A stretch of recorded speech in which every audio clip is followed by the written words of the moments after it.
but there are no permanent roles of giving and receiving. But now, this particular way of looking at life also becomes a beautiful dance. Once we look at from the spiritual angle. If you look at the material angle, every time you receive, you're going to feel depressed that I have to receive from someone.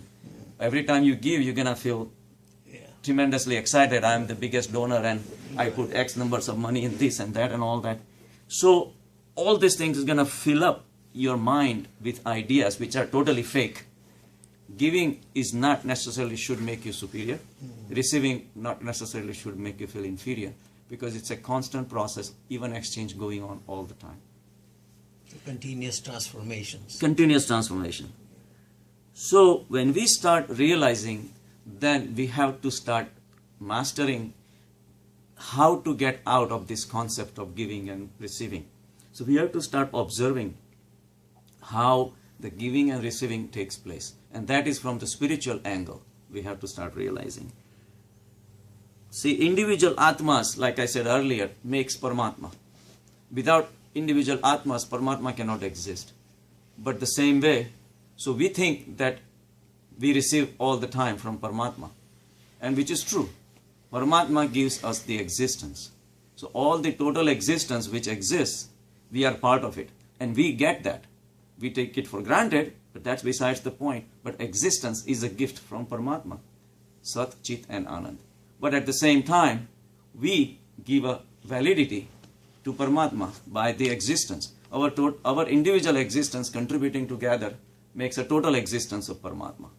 So Paramatma and Atma are also giving, receiving are not necessarily, it's an even exchange also, because it's giving and receiving all the time. But at the same time, so the flow has to be a continuous flow. When you are happy, you have a lot of energy to give it to someone else. So you become a giver. But when you give, you receive more. That's why Jesus said that whoever is the giver will receive more. Whoever holds on to something, he's going to lose more. So in the kingdom of heaven, he has said it in a beautiful way in Bible. So when you're ready to give, giving becomes an art where the ego does not exist, but the giving itself becomes an art to giving it to someone. But then it does not have to be a material even. You have to have an attitude of giving, that you're ready to help other people, right? So when you're ready to help, that means your own focus of your own ego does not become important anymore, because you subdue your ego. It's like, I always say, mother, 2 o'clock in the morning and the sun comes in, she has no problem waking up in the morning, making food for him and all that. At that time, she gives up all her, discomforts and all her, pluses and minuses, that this is how it should be in the house, this and everything disappears. Niku was here, right? My grandson, in harmonium, that's like my Sushma has the instrument, right? So she won't let anybody touch. But I took a picture, he was climbing on it. No problem. So my grandson is no problem. So, she was probably making food for her, toenail is okay. Yeah, that's okay too, right? Exactly. So love is what binds us with each other. And because love, a true love, becomes a part of giving.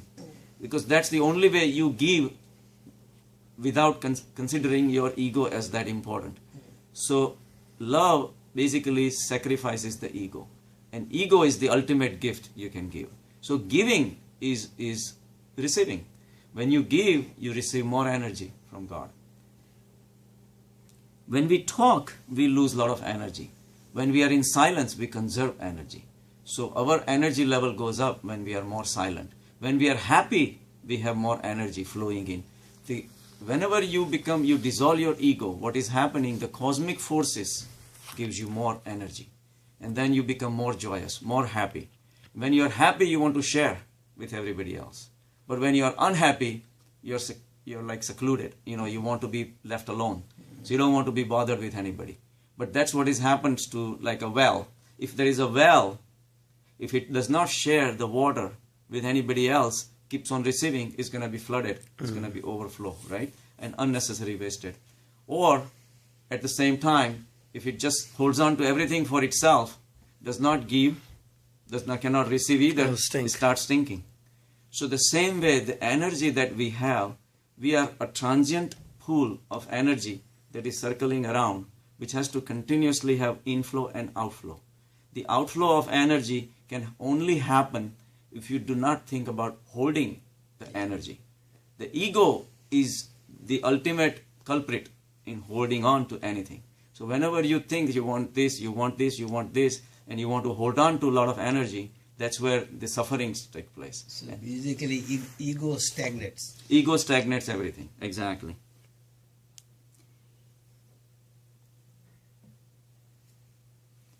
So, by becoming grouchy and not staying happy, we are preventing the energy, the cosmic energy coming into us. But in the silence, we conserve so much energy, we have so much extra energy with us that we can share with everybody.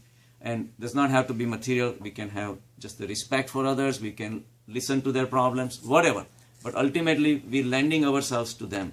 Whether the people are suffering, that you can share, spend time with them, or you can listen to their sufferings. All those things basically let you do it because you yourself become less important. So energy has to have a continuous flow. Without that, it will be a problem. That's why Jesus said, give and it will be given to you. And whoever has a lot will be given more. Because if I'm full of energy, there is a reason. Because I've been continuously giving and receiving. So when I have a lot, more will be given to me. And one who does not have enough, it will be snatched away from him. Because there is a reason why he doesn't have enough energy either. Because he's too busy occupied with the matter. And then he's trying to hold on to. So the spiritual energy will be always... This is a quote from Bible? Bible, yeah. Nice. Says that give and it will be given to you. And whoever has a lot will be given more. And one who does not have enough, it will be snatched from him. Rich gets richer. Right. That brings me to a story. So there was a peasant, he heard that money brings more money. Based on that, rich gets richer and poor gets poorer. So he was a simple peasant from the farmer, from a village. So he didn't know much, and he said, but I heard that money draws more money. He had a rupee, a dollar bill, right? He says, let me take it somewhere and make more money out of it. So he goes to the town, a big city, and he heard that all these money lenders, they always have so much money lying around. So I'm going to see what happens. So he takes his rupee and puts it there, where the Sheth is sitting there counting, hips and hips of money, and he sits there, and then he keeps on all day long. He waits and waits and waits, and then nothing comes back to him, and the rupee that he paid was squished away into the big pile. He didn't even know what happened to that. So he asked the Sheth at the end of the day. He says, I heard the money draws money. I heard it in the scriptures, and they said that I don't know what happened. So the Sheth says, yes, you're right. My money drew your money, and now you go home. And believe me, the scriptures were correct. Money draws more money. My money draw your money. Well, I have more money than you, so that's why. So if you want to be filled with energy from Paramatma, be friends with everyone. Don't compete with anyone. Find yourself and believe yourself to be equal with everybody. Try to share their problems. Try to help them to the best capacity of yourself. Be in a joyous mood all the time. Be happy all the time. That makes sure that the continuous flow of energy. If you have a drawn out face, nobody wants to be bothered with you. You don't want to be bothered with anyone. And then you start stinking well. And then Paramatma stops giving you. So giving is receiving. So Jesus said that whoever is generous to the poor lends to the Lord, means he's ready to offer himself to the Lord because he accepts him as the highest authority. The ego becomes less important. All he believes is in giving. And then he will repay him for his deeds. So Jesus will repay him for all the good deeds that you do. So this is what is taught in the Bible. Things sometimes can go wrong, but at that time the faith comes in. Yeah. So no one in this world is a donor alone. Everyone is a donor and receiver at the same time. What entities you receive from and what entities you give, it doesn't matter, but there is an even flow going on all the time. So once we realize our life changes, the superiority complex of donating disappears, inferiority complex of receiving disappears. It's a constant way the world is working. Things have to constantly change hands, and whenever it comes in your hand, also it has to go, and that way the flow has to happen. So when you dissolve your ego, the flow will happen. I always give an example of once I had a patient. This is like in the beginning when I started my career. I used to live in the old house, and it was like 11:30. Like during the daytime, he had come, and he had a big boil on the buttock. So I looked at it. I gave him some antibiotics, and I said, "All right, you should be okay. Hopefully, it will not burst or something. But if there is any problem, call me." But that was like daytime at 10, 11 o'clock or something, and then 11:30 he calls me. He said, "Doc, it burst open. It's like pus and blood all over, and what do I do?" I said, "Well, come over." I was, at home basically and playing chess with my son. It was Saturday night, so I took care of it and all that. I said, "All right, no problem." So we'll cleaned out everything. I said, "Continue the antibiotics and it should heal now." He says, "How much do I owe you?" I said, "Well, I already charged you today. I can't charge you twice. It's just not worth it." He says, "No, but what kind of doctor are you? Are you doing something for someone at 11:30 at night? You're not charging." I said, "It's because it's my ethics. It's not a big deal." He says, "I have never seen anything like this." And then, before I know, 2 weeks later, his wife transferred her records to me.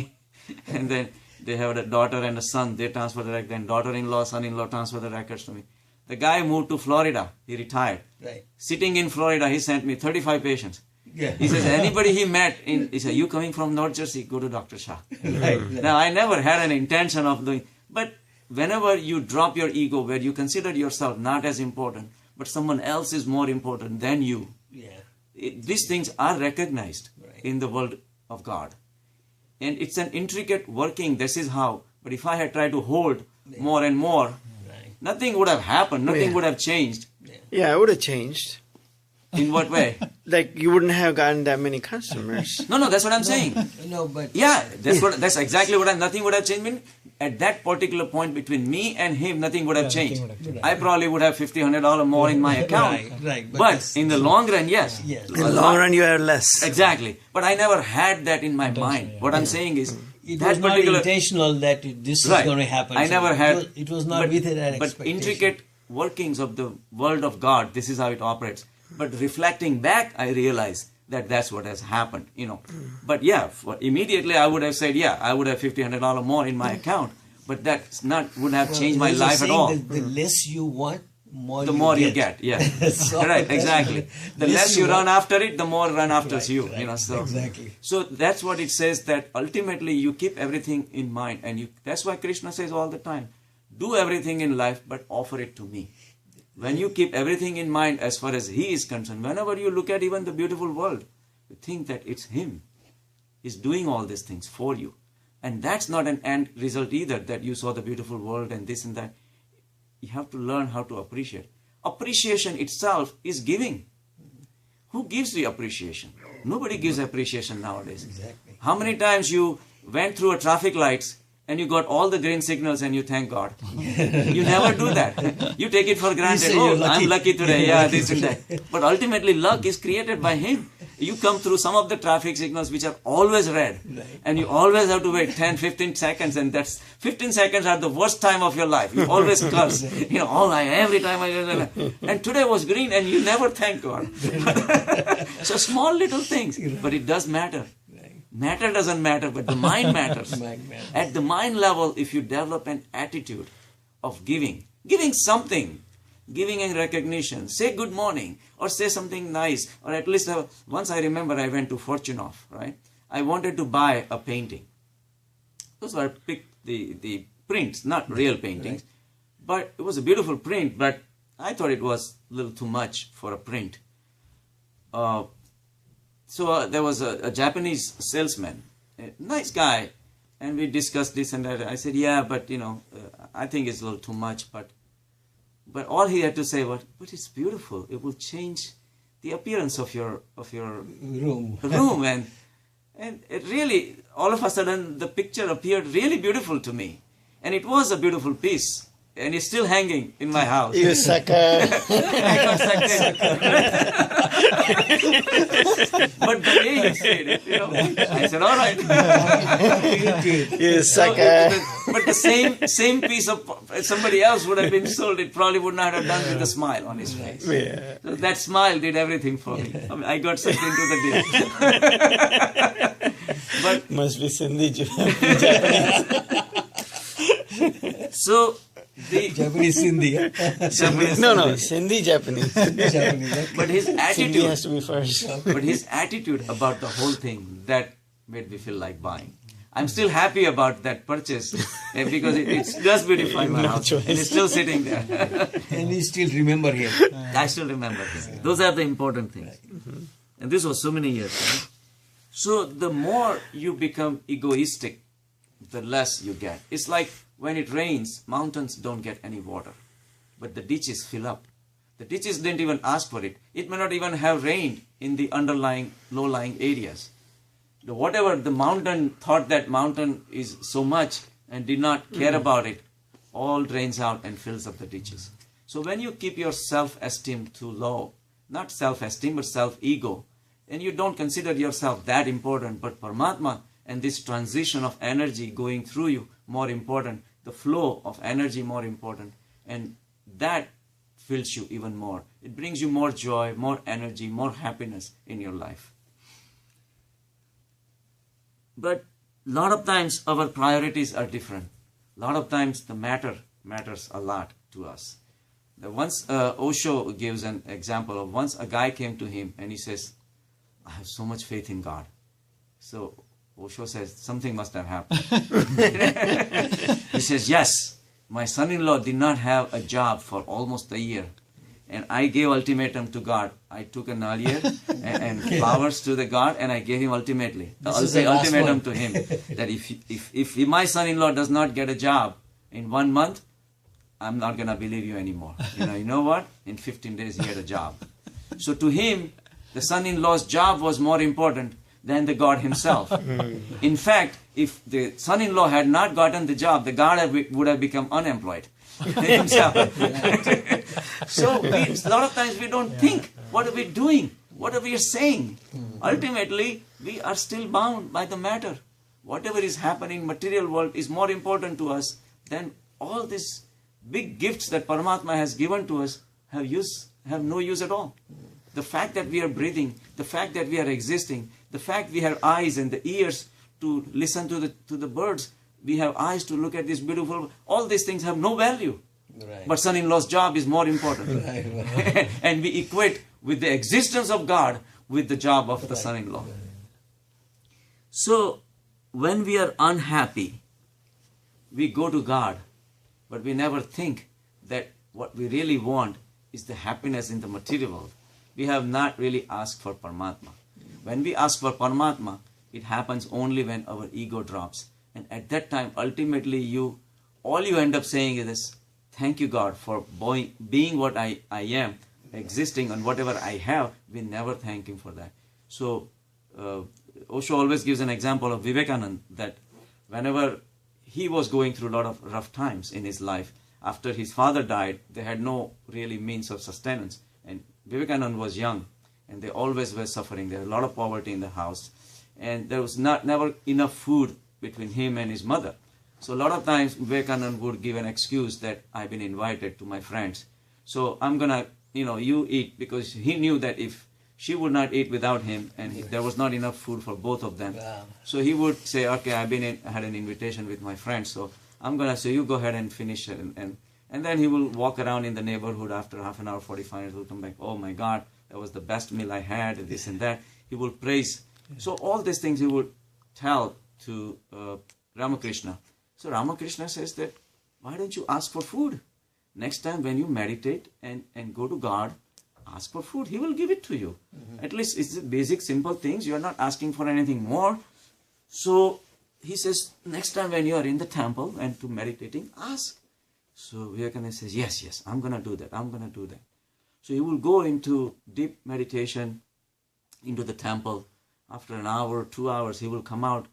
And Vivekananda will be so happy, ecstatic.